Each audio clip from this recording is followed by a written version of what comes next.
When clicking on this video, you perhaps thought that this would be an in-depth analysis of which US president had the most grit and tenacity in him, and the answer unmistakably would have been William Henry Harrison or Grover Cleveland. Or perhaps you thought this was a speculative video looking into which US president was the best at baseball, since that's where the term "he's got that dog in him" is derived from. And although the answer to this question also would have been Grover Cleveland, this is not why we are here.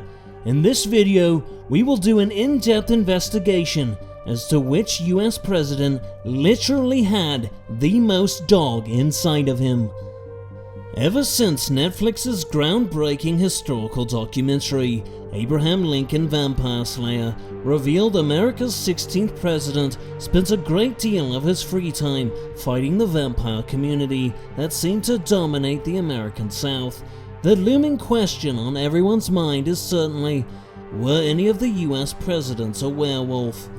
And while the US government has repeatedly denied my Freedom of Information requests regarding the nocturnal activities of America's past presidents, there was still one historical expert who might know the answer to this question: ChatGPT.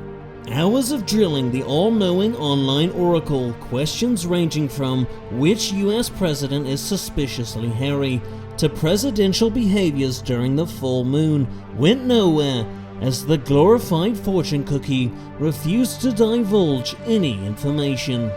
Since it became clear that it was unlikely any US president was a werewolf, this shifted my investigation to focusing on how else a dog could get into a president. At first I began compiling a database filled with presidents and their dogs. I broke down which breeds shed the most and rated their relationship with their president from cold and distant to loving and close.